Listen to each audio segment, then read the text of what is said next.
chosen generation.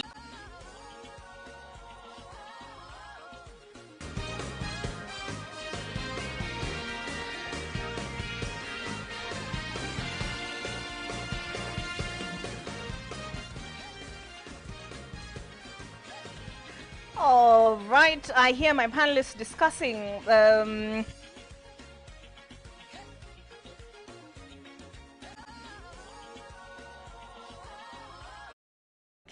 at this story on the front page of feeling like you are now picking up things that belong to the other person.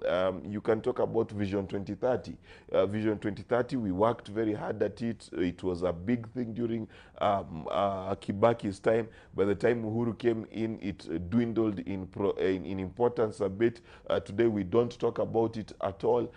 We had Kazi kwa Vijana. Today, we are like, that thing is not viable. So we need to have continuity, and I think that is important. That does not mean that I disagree with the governor about creating spaces for conferences. I think it's a brilliant idea, but continuity is something that this country has to deal with.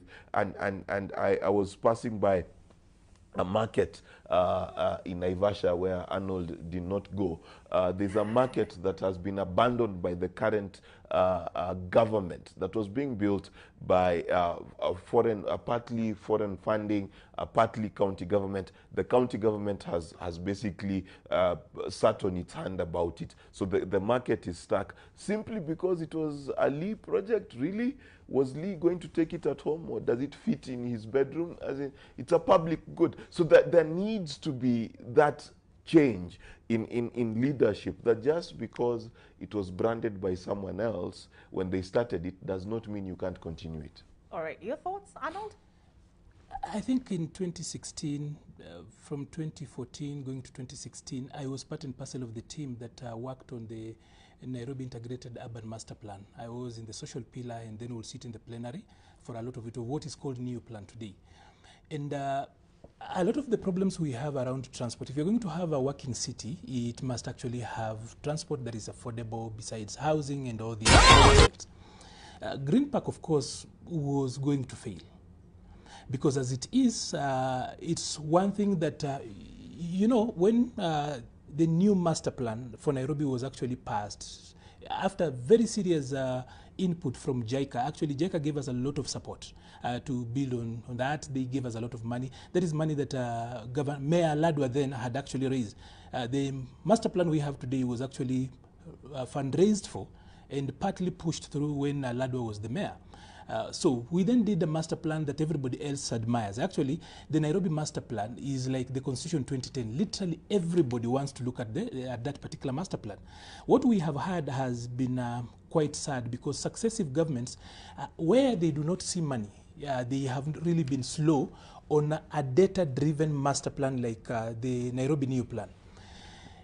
If you were to go to, and again, allow me to use the word sadly, unfortunately, if you were to go to our neighbors in the south, that is Tanzania, we do not have a single bus terminal that looks like their regional bus terminals. You will go to a place like Iringa, that is like somewhere in Nyeri, where you find the local bus terminal.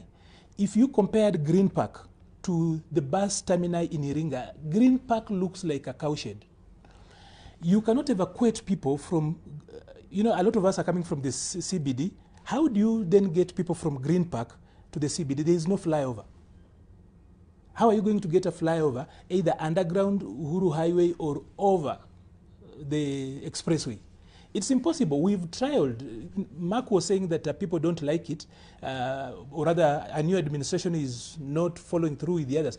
Even the previous administration trialed. We tried to put Matatu there to trial and see how it works out. It's failed. But let me tell you some of the things when we talk about policy failures. First of all, we did a master plan. Very good. Everybody, whatever you see in the city today, is actually, somebody just walks into the master plan. The way I saw a number of guys walking into Vision 2030 document, picking a few projects, then running with them as their own. So, it was agreed that for Nairobi, if you're going to have ease of movement to decongest Nairobi, you need a bus after every 10 minutes. That in and of itself is actually congesting the city. So we agreed that the best way to improve mobility in Nairobi was largely, for the passenger bit of it, is to bring the trains into the CBD. Then somebody actually gave us money. The Japanese gave us money, about 15 billion shillings, to do a light rail that gets into the city. They identified even a place in Upper Hill where there would be a bus station. They agreed that the whole of Tomboya, the first line, would be done away with. Money was available. Do away with the Menti House so that a train can come in the CBD. One train can do away with 900 matatus. But do you know what happened? When the Jubilee administration came in, they then came up with Namata.